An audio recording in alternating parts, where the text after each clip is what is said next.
Muchas gracias, Juan. Buenas tardes. Buenas tardes también a todos los participantes. Como bien dijo Juan, nos encontramos en el mes del control de sangrado. Sí, esta es una iniciativa del Departamento de Seguridad Pública de los Estados Unidos y que a través de los diferentes programas de capacitación que surgieron con el ACS se extendió por todo el mundo y ahora es una realidad ya, ¿no? Los programas de capacitación de Stop the Bleed y también la semana, o mejor dicho, el mes del Stop the Bleed, ¿sí?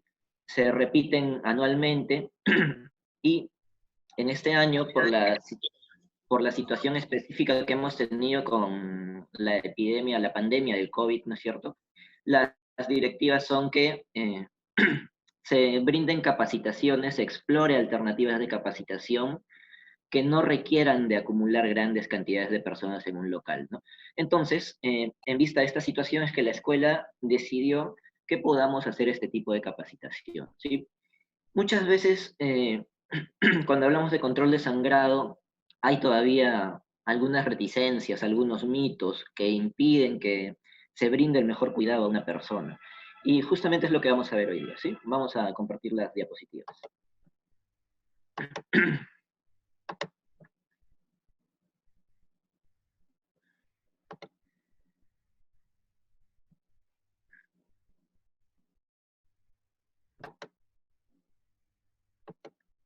Ok, como les mencionaba, mayo se considera el mes nacional de control de sangrado, ¿sí? Y durante este mes se realizan muchas actividades, las cuales buscan capacitar al mayor número de, ¿sí? Tiene los conocimientos, por ejemplo, el RCP, el control de sangrado, manejos básicos de vía aérea, son capacidades que debería tener una persona que busca ser respondedor inmediato, ¿no es cierto? Luego están los primeros respondedores, como son policías, bomberos. Luego ya tendríamos al personal de atención prehospitalaria, paramédicos, técnicos en emergencias médicas y finalmente también al personal intrahospitalario, ¿sí? Entonces, el control de sangrado. Estamos en el año 2020, ¿sí?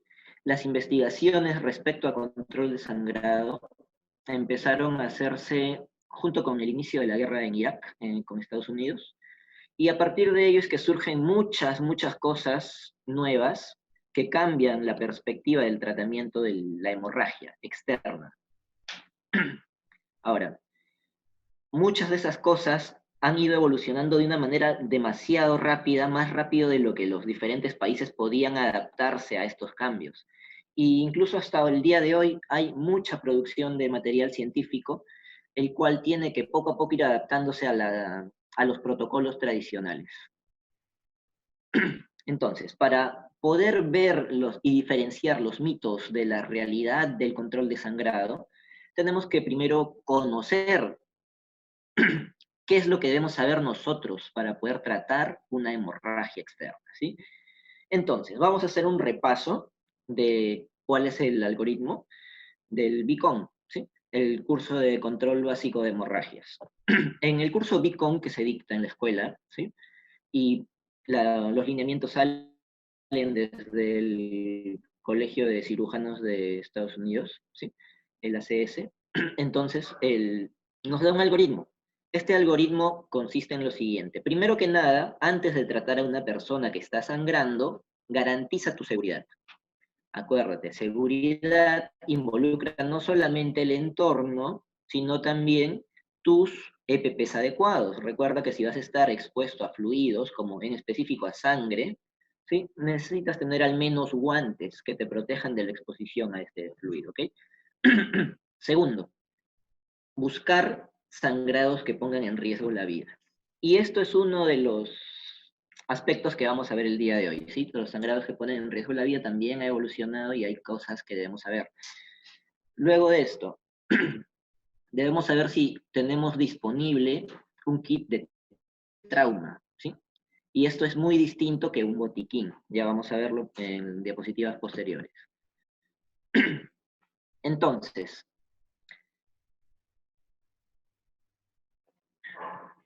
en nuestra situación, mayormente nosotros no disponemos, ¿sí? En nuestra realidad de kits de trauma o kits de control de sangrado. Entonces, ¿qué se hace en estas situaciones? Lo que tienes que hacer es utilizar cualquier paño limpio, cualquier prenda limpia, y aplicar una presión directa sobre la herida, ¿ok? Ahora, si estuvieras en el caso ideal donde sí cuentas con un kit de trauma o un kit de control de sangrado, entonces deberías evaluar dónde está la herida, ¿sí? Heridas que están en extremidades son heridas que candidatas al uso de un torniquete, ¿ok? Entonces, si la herida está en una pierna o en un brazo, debemos ver si tenemos un torniquete disponible. Si tenemos el torniquete disponible, lo aplicamos por encima del punto de sangrado, siempre proximal, acuérdense de eso, y vamos a ajustarlo hasta que la hemorragia cese y desaparezca el pulso distal, ¿sí? Ahora, si es que no tuviéramos un torniquete, o si es que la herida estaría localizada en el cuello, hombros, axilas o en la ingle, lo que deberíamos hacer es empacar esa herida con gasa, de preferencia gasa hemostática, ¿sí? Si no tenemos gasa hemostática, como suele pasar aquí, ¿sí? Vamos a utilizar cualquier gasa o gasa normal. Y si no tenemos gasa, podemos utilizar cualquier paño limpio, ¿ok? El empaquetamiento de heridas consiste en insertar ese material dentro de la herida, de forma que generamos un taco dentro de esa herida y se puede transmitir presión, ¿ok? Ahora, si por ahí eh, solo pones la gasa encima, entonces vas a tener un espacio muerto que va a seguir sangrando, ¿sí? Ahora, eso lo vemos más a profundidad en el curso de control de sangrado y el día de hoy lo que vamos a ver es los mitos y las realidades, ¿sí? Entonces, continuemos. Ese ha sido el algoritmo. Entonces, el primer mito que tenemos respecto al control de sangrado, ¿sí? Es el sangrado que pone en riesgo la vida, el color de la sangre, ¿sí? Siempre, bueno, desde el 2000, 2005 hasta el 2006, ¿sí? Se hablaba bastante del color de la sangre para poder definir si una hemorragia era peligrosa o no y si es que deberíamos considerar torniquetes. Sin embargo, tengamos en cuenta que el color de la sangre es un factor bastante variable, ¿sí? Por ejemplo, aquí tenemos una imagen. Tenemos dos viales, dos tubos de ensayo, y vemos que en la derecha de su pantalla, ¿sí? O en mi izquierda, tenemos sangre roja de una tonalidad clara, ¿no es cierto?, relativamente brillante, y al otro lado tenemos también sangre, la cual es más oscura, ¿no es cierto? Es notoria la diferencia. Entonces, se te enseñaba en los cursos de primeros auxilios que deberías ver si la sangre es roja brillante o no, si es que sale como chisguete o si sale como capas. El problema con el color de la sangre, ¿sí?, es que esta va a depender mucho de la cantidad de oxígeno, la saturación de oxígeno que esta pueda tener. Y hay diferentes patologías, hay diferentes también terapias farmacológicas, situaciones en las cuales la sangre, ¿sí?, cambia el color. Esta imagen muestra dos muestras, valga la redundancia, de sangre arterial, ¿sí? Ambas son sangre arterial y vemos que hay diferencias en la tonalidad, ¿no es cierto? Justamente por ello, porque el contenido de oxígeno va a influir bastante. Eh, Específicamente estos son de methemoglobinemia y en methemoglobinemia vamos a ver que la sangre ha cambiado de color por alguna situación. En especial también vamos a tener que cambia con situaciones de hipoxia, también con hipovolemia, ¿sí? Entonces no va a ser una medida confiable para que nosotros digamos, este es rojo oscuro, entonces no le voy a poner un torniquete, o puedo todavía tener tiempo. No, no es una variable confiable, ¿está bien? Entonces, ¿cuáles son las confiables? Los criterios confiables para determinar que una hemorragia pone en riesgo la vida, ¿sí?, tal como nos lo enseña el curso BICON, son los de aquí. Hemorragia profusa, es decir, sangre que brota a presión, brota con fuerza desde una herida, ¿sí? Hemorragias continuas, donde a pesar de que estés apretando, haciendo tu presión directa, veas que la sangre continúa saliendo de esa herida. Entonces, también eso va a llevarnos a que haya sangre acumulada en apósitos, en vendajes, en ropas del paciente, en sábanas o incluso que se forme un charco de sangre debajo del paciente, como sucede aquí en esta imagen, ¿sí? Vemos ahí que se cumplen los criterios de un sangrado que pone en riesgo la vida. Vemos una hemorragia continua con sangre acumulada en el piso, ¿no es cierto? Otra de las situaciones que nos dicen que una hemorragia puede poner en riesgo la vida de un paciente es la alteración del sistema, del estado de conciencia, ¿sí? Del nivel de conciencia después del sangrado. Entonces, tienes una persona orientada, alerta y orientada, está sangrando, y conforme pasa el tiempo, la persona se va tornando ansiosa, se va tornando desorientada, confusa, y finalmente se torna inconsciente. Estos cambios nos indican que hay una caída de la presión arterial, entonces ya no tenemos suficiente contenido de sangre para poder irrigar el cerebro, y es justamente por eso que vemos estos cambios, ¿ok? Y finalmente las amputaciones. Ante amputaciones también es importante controlar rápidamente ese sangrado. No solo va a estar lesionado el vaso como tal, ¿sí? Sino también va a estar lesionado el tejido que lo rodea. Entonces vas a tener abundante sangrado que tú deberías poder controlar. Ahora pasemos al segundo mito, ¿sí? El segundo mito respecto al control de sangrado. Y vamos a ver aquí la diferencia entre lo que es un kit de control de sangrado o un kit de trauma, ¿sí? Versus el botiquín estándar. Cuando hablamos de botiquines, ¿qué es lo primero que viene a nuestra mente? ¿Qué es lo que tenemos en el botiquín de la casa? ¿O qué es lo que tienen en el botiquín del auto? ¿Sí? Si nosotros ponemos un poquito de atención y vemos los botiquines que se expenden en centros comerciales o que se venden incluso en la calle, ¿sí? Contienen básicamente lo que ves aquí. Tiene agua oxigenada, alcohol, un polvito que dicen que es cicatrizante, su curita, algodón, esparadrapo, y tiene finalmente también su gasa, el vendaje elástico y guantes, ¿no es cierto? Estériles, por si es que quieres hacer alguna cirugía ahí. Bueno, lo cierto es que la capacidad de este botiquín es mínima, ¿sí? Si tú tuvieras que enfrentar una situación de trauma, ¿qué podrías hacer con estos materiales? ¿Sí? Solo tienes uno o dos paquetitos de gasa, ¿sí? Tienes un vendaje elástico y guantes, que es prácticamente lo único que serviría de estos elementos, ¿no? Ahora, vayamos un poco más allá, veamos qué es lo que nos exige la norma como contenido de botiquín de primeros auxilios para centros comerciales, ¿sí? Lo que vemos aquí es la lista de insumos mínimos para el botiquín de primeros auxilios en centros comerciales según la ley de auxilio oportuno, ¿sí?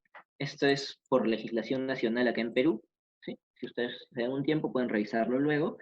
Y vamos a tener que nos da una lista de cosas, ¿no? Por ejemplo, 1 litro de alcohol, 1 libra, que más o menos son 2 kilos de algodón, agua oxigenada, 1 litro también, mascarillas descartables, guantes descartables, vendas elásticas, apósitos, esparadrapo, tubo de mayo, ¿sí? Los cuales son cánulas orofaringeas para adulto y para pediátrico, y un kit básico de RCP, ¿no? Entonces, ahora tenemos un poquito más de consideración de lo que es bioseguridad, ¿no es cierto? Ya tenemos guantes descartables, mascarillas, pero sin embargo, la capacidad todavía sigue siendo mínima. Si nosotros vemos aquí, ¿cuánta gasa tenemos? ¿No? Y repasemos los criterios o el algoritmo que nos mostraba el curso, ¿no es cierto? ¿Qué te dice de qué herramientas necesitas ahí, por ejemplo? Torniquete, gasa, ¿no es cierto? ¿Hay torniquetes o gasas en este listado o en el botiquín pequeñito que vieron en la diapositiva anterior? No, ¿no es cierto? Entonces, eso nos va a llevar a evaluar la forma en que se aborda una hemorragia. Y la vamos a ver también un poquito más adelante, ¿sí? Ahora, entonces, ¿qué es lo que tiene un kit de control de sangrado instructor? ¿O qué es lo que debería tener un kit de trauma? Bueno, vamos a ver eso aquí, ¿sí? Tenemos aquí dos gráficos. El primero, pueden ver ustedes ahí lo que es un kit de control de sangrado. Y en el lado contrario está el kit de trauma, ¿ok? No es lo mismo, no es lo mismo, ¿sí? Un kit de control de sangrado se centra simplemente en las herramientas necesarias para poder controlar una hemorragia. ¿Qué es lo que tiene? Torniquete, tiene un vendaje elástico, tiene gasa comprimida, tiene guantes, tijeras de abordaje y finalmente también tiene un plumón, ¿no es cierto? El plumón se usa en conjunto con el torniquete porque tienes que anotarle la hora, ¿no? Entonces, estos contenidos son para el kit individual. Hay también, se venden incluso ya en Estados Unidos los kits para centros comerciales, los cuales tienen una docena de estos paquetitos, ¿sí? Y en un centro comercial no encuentras uno, encuentras múltiples de esas mochilitas junto con los AEDs y otras cosas, ¿sí? Ahora, veamos el kit de trauma. El kit de trauma se explaya un poco más a tratar lesiones relacionadas justamente al trauma, ¿no? Entonces, tenemos que hay componentes para el X, para el A y para el B. ¿Cuáles son los componentes para el X, para el control de sangrado? El torniquete, el vendaje elástico, gasa comprimida, y también tienes la gasa hemostática, ¿no? La cual todavía no está extensamente usada aquí en Perú por cuestiones de costo. La gasa, cuando llegó por aquí, costaba más o menos un paquetito 200 soles, ¿sí? Ahora, eso es control de sangrado. Ahora, pasemos a lo que es el B y C. En B y C también tenemos materiales, oh, disculpen, en A y B, en Airway Breathing, ¿sí? Aquí tenemos también materiales para asegurar la vía aérea. ¿Cuál es? La cánula nasofaringea, ¿no es cierto? ¿Qué nos pedían el anterior? La cánula orofaringea. Ahora, hay una discusión ahí, la cual no viene al tema de hoy, sí, sin embargo, los invito a que lean un poquito al respecto.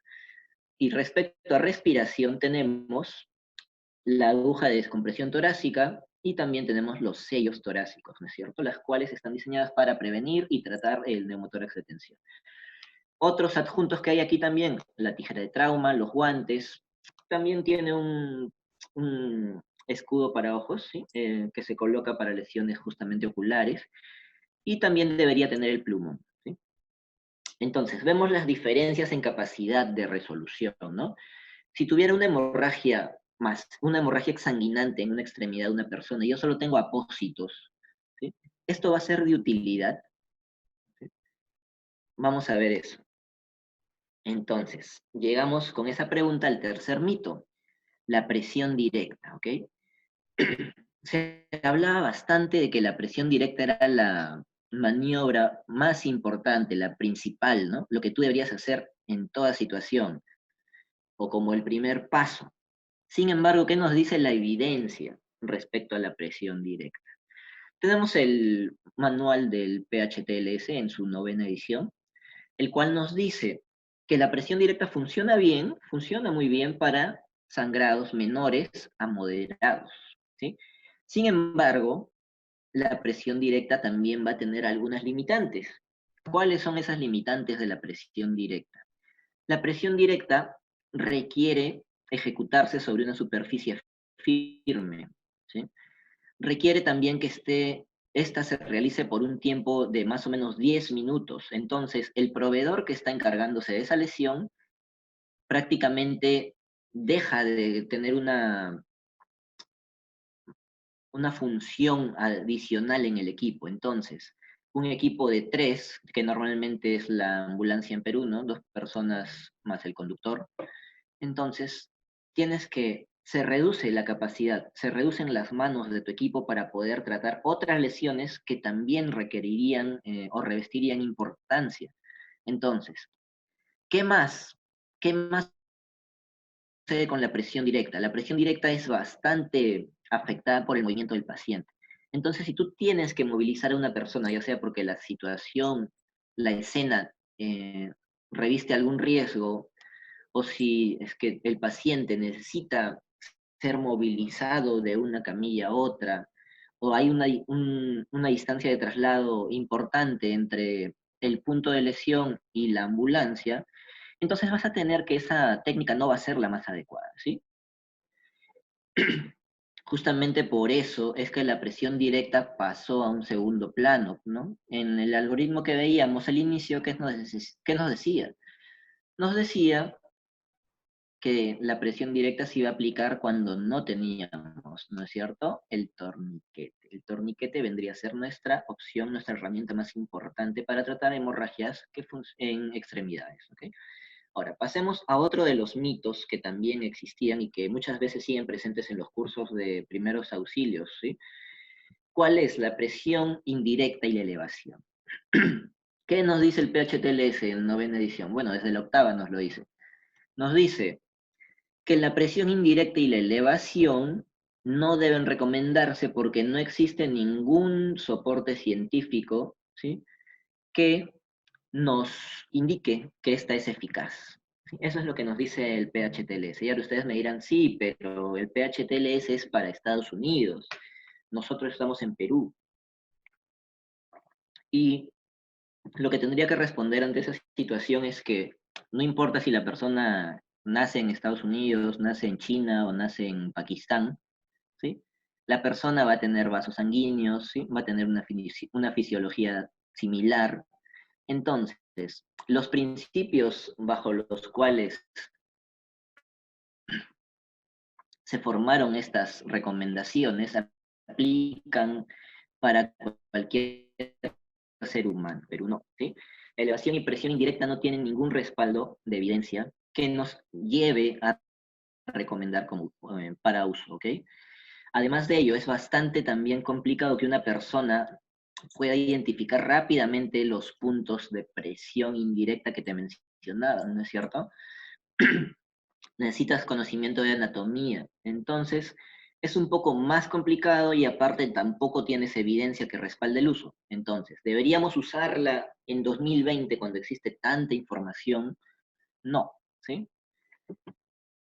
Pasemos al quinto mito.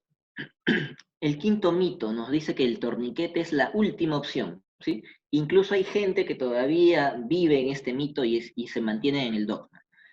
Pero no, chicos, el torniquete no es la última opción, ¿sí? Desde el 2016 el PHTLS ya lo recomendaba, la novena edición también lo continúa recomendando.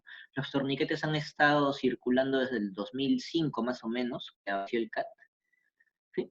Eh, y ha habido bastantes estudios que respaldan el uso seguro del mismo, que han dado resultados respecto a lo que es eficiencia de control de hemorragias en extremidades, de que hay muy pocas complicaciones, como se decía antes, ¿no? Que si le pones un torniquete va a perder la pierna. Se ha comprobado que no es así, es seguro el uso de torniquetes apropiadamente recomendados, ¿no? Ahora, ¿qué estudios respaldan esto? Yo les recomendaría que verifiquen esa información en estos estudios. Por ejemplo, el primero de Servo evalúa, por ejemplo, la diferencia que hubo en supervivencia, ¿sí? Respecto a pacientes a los cuales se les aplicó el torniquete de manera prehospitalaria, comparados con pacientes a los cuales se les aplicó el torniquete recién en la sala de emergencias, ¿sí? Y te dice que más o menos la supervivencia es 4 veces mayor en pacientes a los cuales se les aplicó de manera prehospitalaria. Además, también tenemos el otro estudio, que es el de torniquetes prehospitalarios en el entorno civil y su uso relacionado con mayor supervivencia en pacientes con daño vascular periférico, ¿sí? Entonces, ambos estudios coinciden en una cosa, o bueno, en 2 o 3. La primera de ellas, que los pacientes que reciben los torniquetes en el punto donde se lesionan, es decir, en el lugar, ¿sí?, de manera prehospitalaria, tienen mayor tasa de supervivencia. Segundo, estos pacientes llegan al departamento de emergencias con una presión arterial mayor que la presión con la que llegan los pacientes a los cuales no se les aplicó torniquetes. Y tercero, que estos pacientes a los cuales se les aplicó torniquetes prehospitalarios requirieron de una menor cantidad de transfusiones, ¿sí? Entonces estamos viendo que no es que el torniquete sea tu última opción, ¿sí? El torniquete es una herramienta muy segura, una herramienta que ya ha sido probada, y no deberíamos tener nosotros dudas respecto a utilizarlo, en el año 2020, chicos. ¿Ok? Pasemos a la siguiente. Otro de los mitos bastante difundidos, el improvisar los torniquetes, ¿no es cierto? El que menos eh, nos dice que no lleva torniquetes consigo, ¿sí? Y que lo que harían en la situación sería improvisar uno. Sin embargo, cuando tú a una persona le preguntas cómo improvisaría un torniquete, muchas veces no obtienes una respuesta adecuada. Te dicen que improvisarían torniquetes, por ejemplo, con correas o con sogas, con alambres, ¿sí? Y justamente por ese lado va el problema con los torniquetes improvisados, ¿sí? Vamos a tener aquí dos estudios que sirven bastante de referencia para esta situación. El primero, el uso de torniquetes en el bombardeo de la Maratón de Boston, ¿sí? En el cual se estudió la situación que vivieron en Estados Unidos en ese atentado. Resulta que de 247 personas heridas, ¿sí? 66 tuvieron daño en extremidades, con sangrados que fueron categorizados como sangrados que ponían en riesgo la vida, sangrados exsanguinantes. Entonces, a estas 66 personas, se, al menos a 40, ¿sí? Se les aplicó un torniquete improvisado, es esto. ¿Y qué fueron los hallazgos aquí? Que ninguno de esos torniquetes improvisados fue capaz de detener la hemorragia. ¿Sí? ¿Disminuyeron la velocidad? Sí, disminuyeron la velocidad. Ahora, hubo otras consideraciones también, como por ejemplo que el punto donde se realizó el atentado estaba bastante cerca a muchos centros de trauma, entonces rápidamente llegaron. Ahora, ninguno de estos pudo detener la hemorragia, a pesar de que, y tampoco se utilizó más de un torniquete en estas situaciones. Ellos improvisaron con ropas, improvisaron con cinturones, y ninguno de ellos fue capaz de detener la hemorragia. ¿Qué se hizo cuando estos pacientes llegaron a los centros de urgencia, a los hospitales? Lo que se hizo fue que esos torniquetes improvisados fueron reemplazados con los torniquetes de diseñados. ¿Sí? Por ejemplo, el CAT se utilizó en esta situación en los hospitales. Ahora,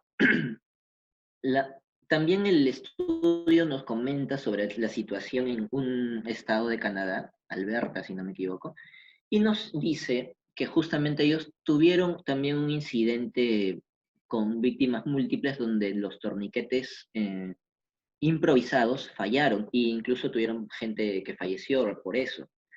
Entonces, después de estas situaciones, en Canadá pasaron a adoptar el protocolo de utilizar el torniquete en situaciones como estas. ¿Sí? Sin embargo, en Boston todavía, hasta el momento de un estudio posterior, se encontró que todavía no habían protocolizado el uso de torniquetes. Ahora, el torniquete improvisado también ha sido objeto de discusión sobre si todavía tiene utilidad en la vida diaria, ¿no es cierto? Y justamente se buscaba tener evidencia, ¿no es cierto?, de si funciona o no. Entonces se hizo otro estudio, el estudio de Stewart, ¿sí? ¿Y qué se encontró aquí? ¿Sí? Se encontró que los torniquetes improvisados eh, requerían de entrenamiento. Una persona sin entrenamiento no lograba hacer estos de manera exitosa. Además, también se reconoce que la alta variabilidad en la fabricación o la improvisación de estos aparatos lleva a resultados bastante disímiles entre sí. Entonces, se hace bastante énfasis en que los torniquetes improvisados podrían tener por ahí algún tipo de utilidad en situaciones donde el número de víctimas fuera tan grande que los torniquetes comerciales se hubieran agotado, ¿no? Y que no debería tomarse como una primera línea, ¿sí? Sino que el uso de estos debería estar restringido simplemente para situaciones en las cuales no se cuente con los materiales necesarios. ¿Sí? Ahora, no por eso es que aquí vamos a empezar a utilizar torniquetes improvisados, no, chicos. Primero viene implementar las políticas adecuadas. Esto sería que toda ambulancia tuviera torniquetes dentro, ¿no es cierto? Y ya luego de eso, si estos se agotaran, el personal esté adecuadamente capacitado para poder improvisar torniquetes. No es una de las primeras opciones improvisar un torniquete, ¿sí? ¿Qué veíamos en el algoritmo al inicio? Cuando no tenemos un torniquete disponible, ¿qué hacemos? Empaquetamos la herida y aplicamos presión, ¿no es cierto? No es que si no tengo un torniquete me voy a ir a improvisar uno, porque eso tendría consecuencias que podrían ser mucho peores que el que tú simplemente pusieras presión, ¿ok? Espero haya quedado claro. Ahora pasemos al séptimo mito. Hay bastante discusión sobre la ubicación del torniquete, dónde debe colocarse, ¿sí? Entonces, tenemos una escuela que nos decía que el torniquete debe colocarse lo más alto y apretado posible, ¿sí? Y también teníamos otra que nos decía que el torniquete debería aplicarse de 3 a 4 pulgadas por encima de la lesión, ¿no es cierto? ¿Cuál es la que deberíamos usar? Ahora, no hay un absoluto, ¿sí? Esto va a depender de la situación. Ambas son correctas en la situación correcta. Entonces, ¿cuáles son las situaciones para un torniquete que se coloca alto y apretado? Una escena peligrosa, ¿sí? Donde tú no puedes pasar mucho tiempo evaluando la herida de ese paciente o encontrando, descubriendo, ¿sí? Entonces, colocas el torniquete alto y apretado, ya controlaste el sangrado, entonces vas a un lugar seguro. Heridas múltiples, apuñalamientos, disparos por escopetas, lesiones por explosión, donde no puedes identificar adecuadamente de dónde está sangrando porque él probablemente tenga múltiples puntos de hemorragia. Entonces, ¿dónde vas a colocar ese torniquete? Lo más alto posible. ¿Okay? Falla al ubicar el punto de sangrado. Eso está ligado también a situaciones así, donde, por ejemplo, una persona lleva ropa bastante voluminosa o está en una situación donde no se puede examinar las heridas, entonces no vamos a ubicar el punto de sangrado y vamos a tener que colocar lo más alto y apretado posible. Amputaciones. También se recomienda en amputaciones colocarlo lo más encima posible, ¿sí? No, los vasos sanguíneos no se van a retraer y van a dejar de sangrar. Eso es lo que muchos decían antes. No debes considerar esa situación. Lo cierto es que si el vaso por ahí en algún momento se retrajo y se cerró, cuando esta persona empiece a recuperar presión arterial, va a volver a sangrar. Entonces, no queremos eso. ¿Qué más? No está lesionado solamente los vasos sanguíneos. Acuérdate que también se ha seccionado músculo, se ha seccionado hueso, y estos van a sangrar. Entonces, tienes que cerrar todo ese flujo, ¿sí? De forma que el paciente no pierda sangre. Una persona no puede darse el lujo de estar perdiendo sangre porque la sangre tiene que reponerse con sangre, ¿está bien? Y finalmente cuando tienes dudas, cuando tú dudas de dónde colocar ese torniquete, no te sientes confiado respecto a haber ubicado bien la lesión, o probablemente no tienes un entrenamiento extensivo en el uso de torniquetes, entonces, ¿qué vas a hacer? Lo pones lo más alto posible y se soluciona, ¿sí? ¿Quiénes van a hacer la recolocación o conversión de torniquetes? El personal paramédico. Ahora, las 3 a 4 pulgadas por encima de la lesión. También es una ubicación aceptable, pero ¿en qué situaciones vamos a colocar en 3 a 4 encima de la herida? Vamos a colocarlo así cuando la escena sea segura, ¿sí? Por ejemplo, un entorno, una persona lesionada porque se cayó o se cortó con un vidrio en un centro comercial, ¿sí? Estás en una escena segura, puedes examinar bien a esa persona, puedes evaluar de dónde está saliendo la sangre, ¿sí? Sin nada que vaya a complicarte a ti el panorama. Entonces, colocas 3 a 4 pulgadas encima de la lesión. ¿Qué más? Se trata de un único punto de sangrado bien identificado. Entonces, por ahí que la persona estaba preparando su ensaladita, se distrajo con el partido y se hizo un corte. Entonces, lo colocas 3 a 4 pulgadas por encima de la lesión. No hay necesidad de complicar más tejido muscular. Acuérdate que el torniquete va a ocluir completamente el flujo arterial y con ello va a llevar a un periodo de isquemia, ¿no es cierto? Entonces, lo que queremos es tener la menor cantidad comprometida, ¿sí? A pesar de que es seguro, recordemos que podemos hacer un cuidado adecuado de la persona, ¿sí? Y finalmente, la conversión o el traslado prolongado. El torniquete tiene periodos de seguridad. Recordemos, menos de 2 horas el torniquete puede ser puesto en una persona sin mayor riesgo de perder el miembros, ¿sí? Sin mayor riesgo de causar lesiones irreversibles. Entre 2 a 6 horas, ¿sí? Ya tenemos que hay probablemente daño que puede ser revertido con terapia.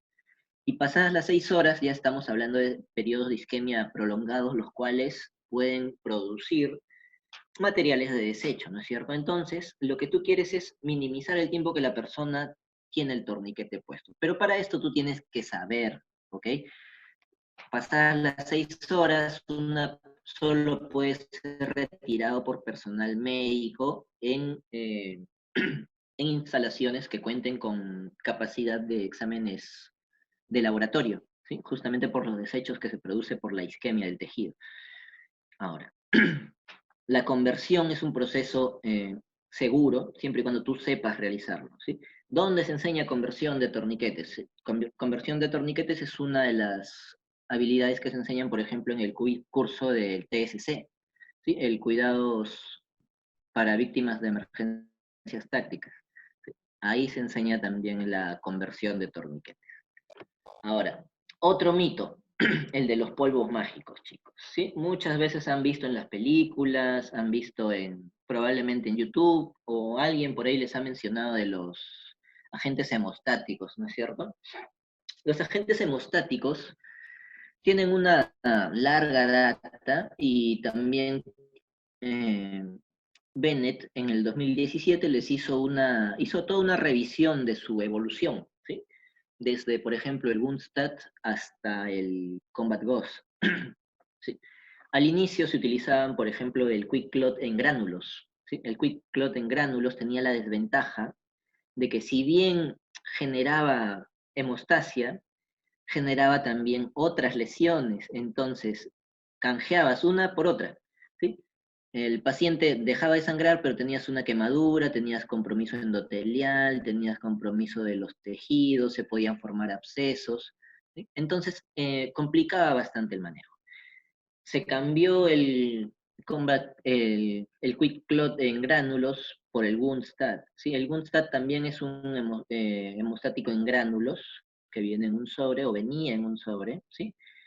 Y también tenía una buena capacidad para hemostasia. Rápidamente la persona dejaba de sangrar. Pero ¿qué pasaba con el Bundstat? ¿Sí? ¿Qué problemas había con estos gránulos, con este tipo de hemostáticos? Keiravadi en el 2010 hace justamente un estudio que buscaba ver cuán seguro era utilizar este tipo de hemostáticos. ¿Sí? Compara los gránulos con la gasa y con gasas hemostáticas. Entonces, ¿qué problemas había con los gránulos de hemostáticos? Vemos aquí en la foto, ¿no es cierto? El primero es de gasa impregnada en agente hemostático, el Quick Clot Combat Gauss. ¿Sí? Vemos el corte de lo que era una arteria carótida. ¿Sí?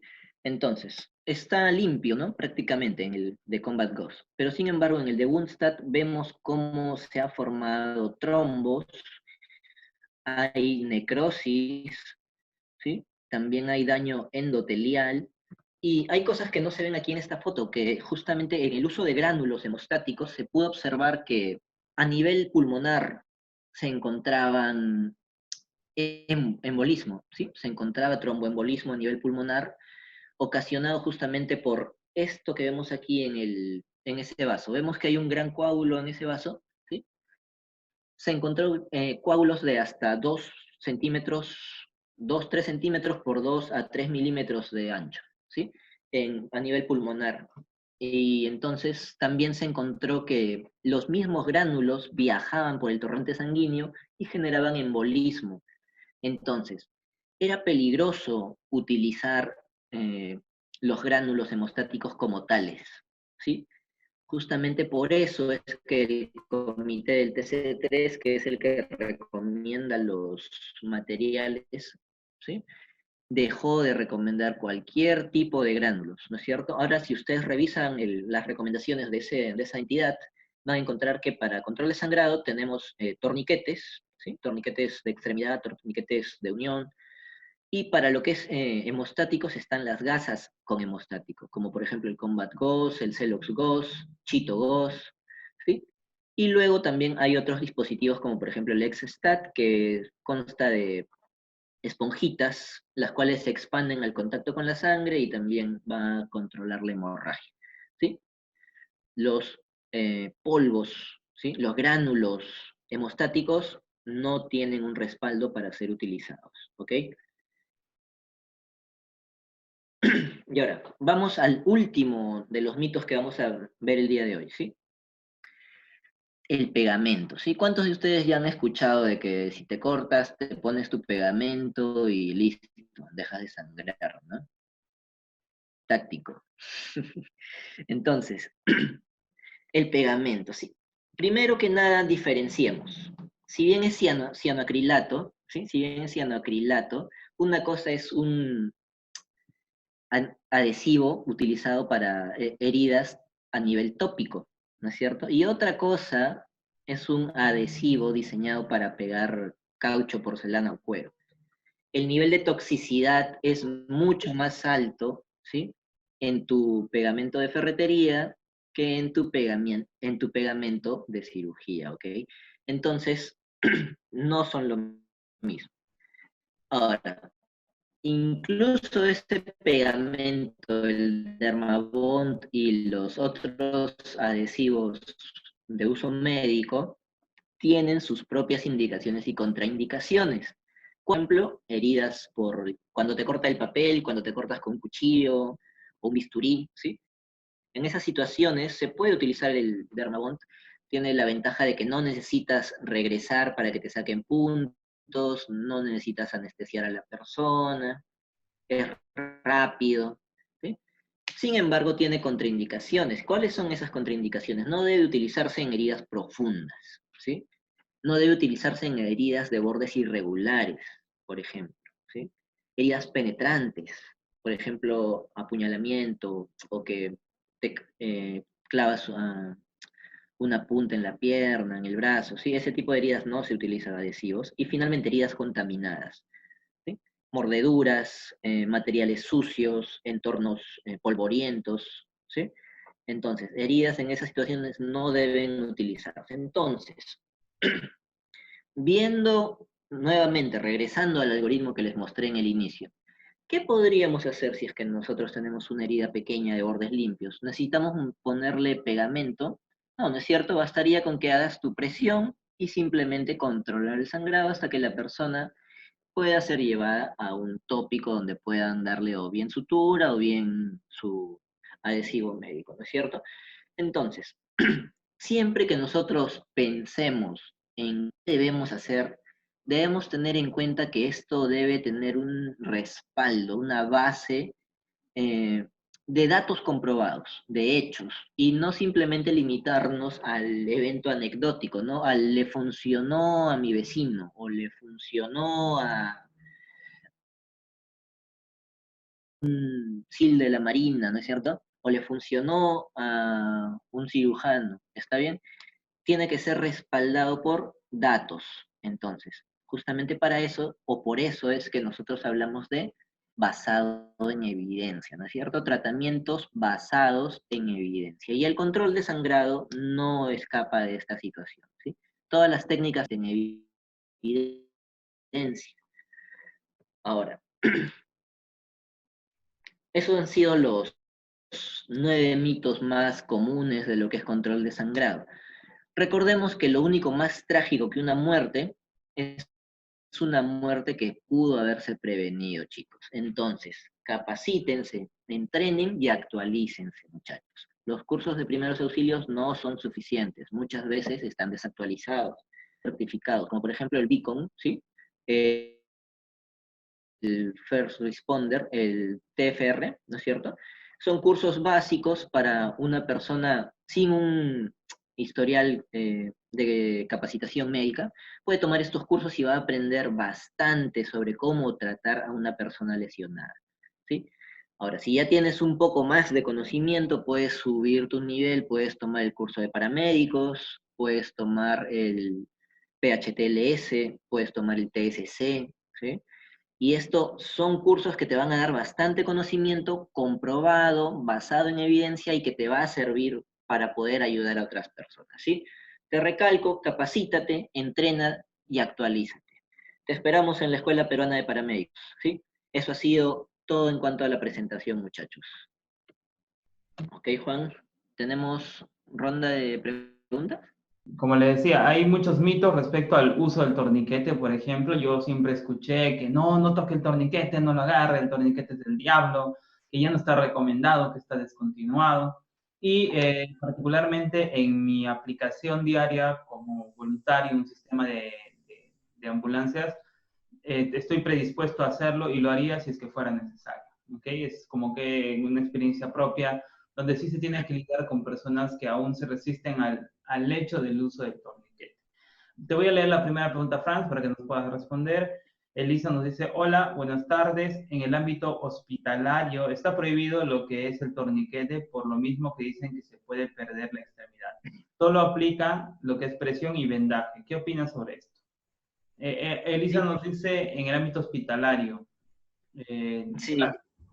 A ver, justamente como te mencionaba, ¿no es cierto? Les mencionaba el estudio sobre el atentado de Boston. ¿Qué se hace cuando una persona llega sin torniquete a una sala de emergencia, ¿no es cierto? ¿Qué se hacía? Se colocaba un torniquete para controlar el sangrado. Ahora, el hecho de que esté prohibido como tal en intrahospitalario me sorprende bastante, ¿sí? Y lo que te recomendaría es que preguntes por qué, ¿sí? Ahora, eso de que se puede perder la extremidad ya ha sido prácticamente desmentido por la ciencia. El paquete aplicado correctamente dentro de los tiempos y con la evaluación necesaria, no pierde extremidades, ¿sí? La pérdida de extremidades por el torniquete como tal, ¿sí? Es menor al 2%, ¿sí? La pérdida de extremidades se produce mayormente porque la lesión original ha tenido daño de tejido masivo o ha tenido daño irreversible de estructuras vasculares o bien ha tenido algún tipo de daño a nivel nervioso. Esas son las situaciones por las cuales se pierde el miembro, no por el uso del torniquete, ¿sí? Sin embargo, hay muchas personas que todavía no han actualizado el conocimiento y probablemente continúan prolongando un mito que no deberían, ¿ok? Ok, Juan, tenemos más Sí, preguntas, creo. tenemos más preguntas. A ver, vamos a ver. Ruth, tiene una consulta sobre el uso de torniquetes improvisados. Usted mencionó que se debería tomar un curso. ¿Cuál sería ese curso? Ok, sí, justamente le decía, el improvisar torniquetes es una de las habilidades que se enseña en el curso de Wilderness First Aid, el WAFA, ¿sí? Ahí enseñan ese tipo de habilidad. Y justamente busca que no cometas los errores más típicos cuando una persona improvisa un torniquete. Ok, Franz, otra pregunta. Dices utilizar torniquete, es decir, debo haber sangrado profuso y continuo. Lo normal es solo en extremidades y siempre en partes superiores, por supuesto, es lo que él pregunta. Es más que una afirmación. Voy a ver si es que ha complementado. No dice, ¿ok? Tiene, claro, más o menos nos pide ver si hay criterios para el uso del torniquete. ¿Cuáles serían los criterios del uso del torniquete? Claro, primero que nada, sangrado exsanguinante, sangrado masivo, ¿sí? Ya habíamos visto en la presentación cuáles eran los criterios para determinar esto. Ahora, ¿qué más? Que la lesión esté en una extremidad, ya sea en los brazos o en las piernas, ¿sí? En estas situaciones no tenemos por qué dudar de utilizar un torniquete. Si veo una hemorragia que pone en riesgo la vida y está localizada en una extremidad, utilizo mi torniquete, ¿ok? Bien. Listo. Otra pregunta es, nos mencionan, hablaste del torniquete, ¿puede estar entre 5 y 6 horas sin que se suelte? Y los torniquetes comerciales están diseñados para tolerar esos tiempos. Incluso los reportes de mayor tiempo de colocación de un torniquete son de hasta 12 y 16 horas. El CAT como tal, ¿sí?, es utilizado en periodos prolongados, no hay ningún problema respecto al torniquete como herramienta, ¿sí? Las complicaciones son del paciente. Más allá de 6 horas, ya se han generado residuos tóxicos por la liberado a la circulación central, entonces vamos a tener que el paciente se va a descompensar rápidamente, se va a generar una acidosis muy grave, lo cual puede poner en riesgo la vida de tu paciente. Entonces, por eso se dice que pasadas las 6 horas, ese torniquete solo se retira por un médico en un hospital con capacidad de pruebas de laboratorio. Okay. ¿En qué caso es posible o bajo qué criterio se puede realizar la conversión del torniquete? Nos preguntan desde Ayacucho. Oh, ok, sí. La conversión del torniquete se va a realizar cuando el traslado involucra más de 2 horas, ¿sí? Y el personal está capacitado en el proceso de conversión del torniquete, ¿sí? Entonces, otras implicancias, por ejemplo, son la seguridad. Muchas veces se aplica un torniquete alto y apretado, ¿sí? Porque justamente en el momento hay riesgo para el personal tanto como para el paciente. Entonces se coloca rápidamente alto y apretado y una vez que es extraído a una zona segura, entonces se hace la conversión. Esos son los criterios para poder aplicar conversión de torniquetes. Ok. Otra pregunta es, a ver, por aquí otra pregunta. En un traslado con torniquete por más de 2 horas, ¿cuál es el control que se debería tener en el paciente? En tu paciente, ¿qué debes hacer si vas a pasar de las 2 horas? Primero que nada, verifica que efectivamente el control, que la hemorragia, ¿sí?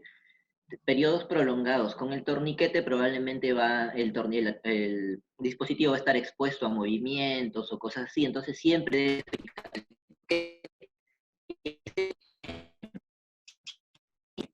entonces, ¿qué más deberías ver en una persona? Que el torniquete haya sido bien colocado. Muchas veces el torniquete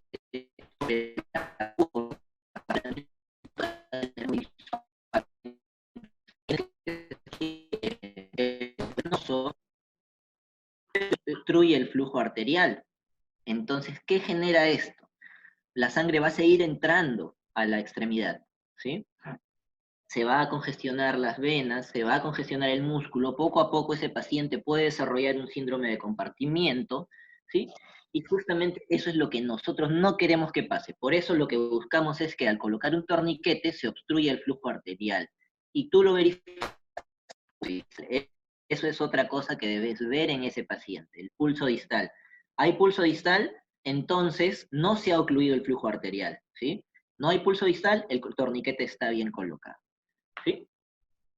Ok, Frank. La última pregunta es de Juan García.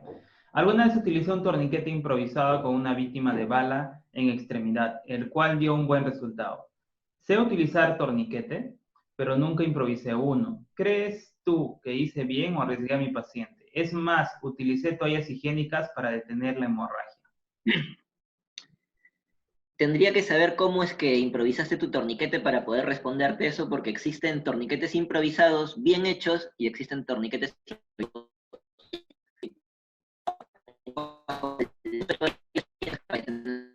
eh, ¿por qué se utilizan las toallas? ¿Por qué utilizan las chicas las toallas higiénicas? Porque las toallas higiénicas tienen capacidad, ¿cierto?